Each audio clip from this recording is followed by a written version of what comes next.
How do we cultivate inner wisdom? You might think of the sage, the philosopher, the teacher, the elder when you think of people who have wisdom. And a lot of the times that comes with age, that comes with the maturation of our minds and our bodies and all the experiences that we have. But how do we cultivate wisdom where we're at?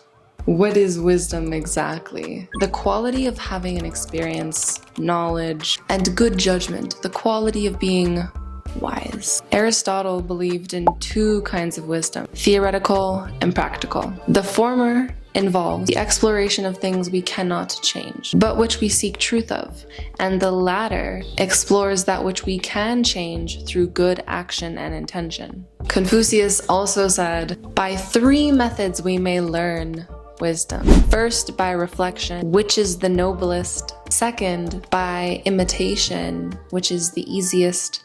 And third, by experience, which is the bitterest.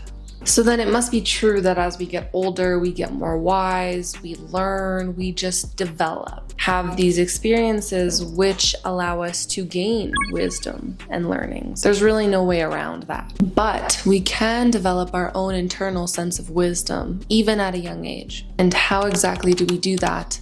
What is the point of that? Why do I even want to be wise? What's the reason? Well, if you're watching this video, you're probably interested in having a more mature way of looking at life.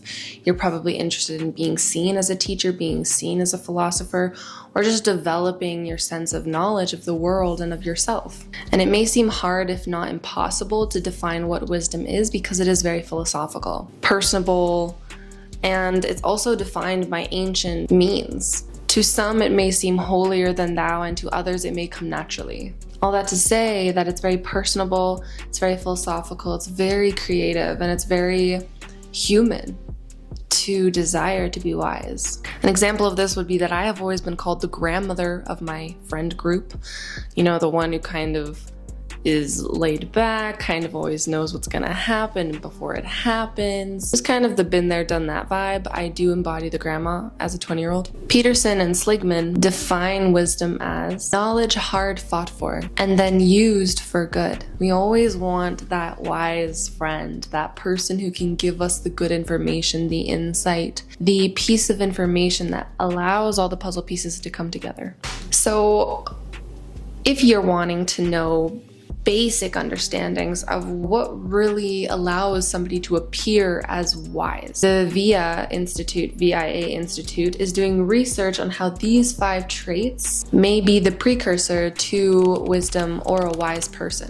1 is creativity, 2 is curiosity, 3 is judgment, 4 is love of learning, and 5 is perspective. Each of these, of course, exist in everybody to some extent, and they also grow the more you learn them. Like any skill, like any tribute, you can expand upon this and grow your wisdom precursors. So take note, do you relate to any of these 5 traits? So growing our morality, our sense of love for learning, our curiosity is all very empowering. It's all very divine, but I also want to talk about a more innate way that we can grow our sense of wisdom and grow our sense of maturity, that deep intelligence that lives within you.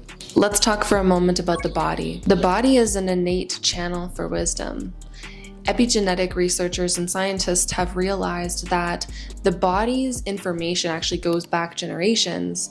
And this body right here, right now, has so much wisdom for us to learn from. If we sit in stillness and if we listen to the body and listen to what it's telling us, we have access to such an innate, wise being that wants to help us, support us, and allow us to heal. Your body is essentially the most epic grandmother or grandfather that you could ever ask for. This is my new alter ego, Grandma Maxine. And by that, I mean your body's pretty freaking wise. So how do we tune into the body and listen to this information? You know, go into meditation, practice somatic work. I'm a somatic facilitator and somatic emotional release facilitator. So if you want more information on that, please contact me below. But, you know, allowing yourself to really dive into listening to your body, understanding what it's telling you, understanding how you can learn and grow from it and within it. The body, because of our physiology and because of our ancestors, holds very powerful signals of warning, pleasure, love, happiness. It's basically like this orchestra telling us what's going on at all times based on our environment and based on our internal environment as well. It has strategies in place to keep you in constant homeostasis, to keep you in constant peace of mind and health. So for example, when you come across somebody and you have that feeling in your heart or in your stomach, like, I don't think I should be here anymore. I don't think I should talk to this person, or I don't think this person has good intentions for me.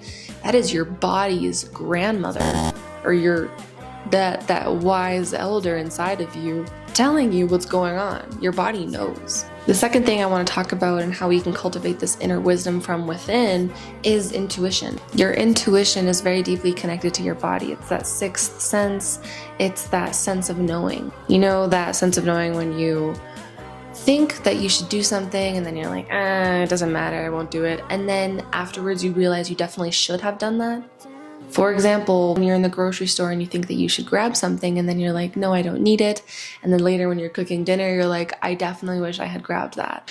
The less and less we listen to our intuition and our internal information, the quieter it becomes, because it's like a skill like any other we have to learn. The more we practice it, the more easily it comes to us. However, your intuition is always with you, so you can always hear that little buzz in your ear, like maybe I should do this. And the more you listen to it, the more you trust yourself, the more you'll take action on those intuitive thoughts and feelings, and the more seamless your life will become. Because of the excess stimuli we're under in North America especially, you know, constant input, constant noise, constant thoughts, sound, we don't really always pay attention to the thoughts that we have, and we don't always give them meaning, which in a lot of cases is a good thing, but in this case, it's not totally all that great. Spirituality is the last and final thing, and I don't have too much to say about this besides the fact that your spirituality is deeply personal and your spirituality is deeply innate.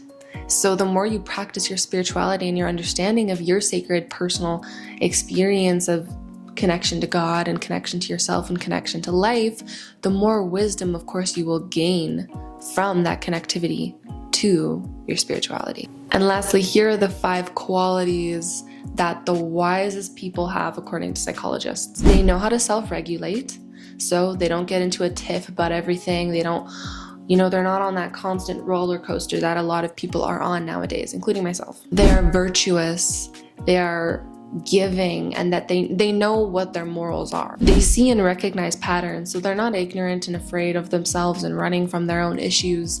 They see patterns in others and they see patterns in themselves, and they probably take action on them. They navigate environments well.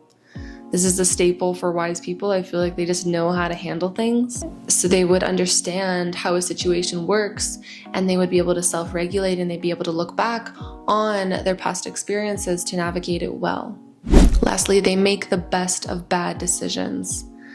So per se, things don't turn out the way you want them to. Per se, you make a wrong choice. It's like when a dancer, messes up on stage and then they quickly have to pretend that that never happened, or even incorporate it into the dance so it looks seamless. Mistakes, not only a more positive meaning, mistakes, in my opinion, they're like a game to me. I know I'm going to make them. So my game I'm playing with myself is how much more quickly can I recover from the mistake? Do the next thing with a little extra plie, a little more bend. The mistake is a trigger, it's a reminder for me to actually smile a little bit and keep making the performance even bigger and better. Wise people know how to take their bad actions, take their bad behaviors, or take their mistakes and allow them to be meaningful and allow them to teach them. We're all walking each other home, and I feel like wise people really just understand that everything is teaching us. So let's wrap it up. How do we develop inner wisdom? Number 1, take note of the 5 qualities above. Take note of what you do and do not have, and what you want to cultivate and work more on, and what you don't resonate with and what you want to add to your list. You're not going to have the wisdom that a 70 or 80-year-old is going to have in their body. So understand where you're at and take that, allow yourself to have that beautiful journey. Number 3, keep learning, keep growing, keep having experiences, keep learning from your mistakes, keep trying on new hats, keep taking things as they come. Number 4, develop your intuition. Start listening to your body, start cultivating that sense of awareness of self. I hope that this video served you in so many ways and shapes and forms. If it did, please leave a comment down below. I would love to hear how it served you and what you took away from this video. And please subscribe to the channel if you're not already. If you want to hear more from me and what I'm doing, you can find me at creationalcodes.com or Grace Christel on Instagram. I'm a somatic facilitator, energy healer, spiritual guide, and I love to support and help people in all of those ways. So I will see you soon. Take care.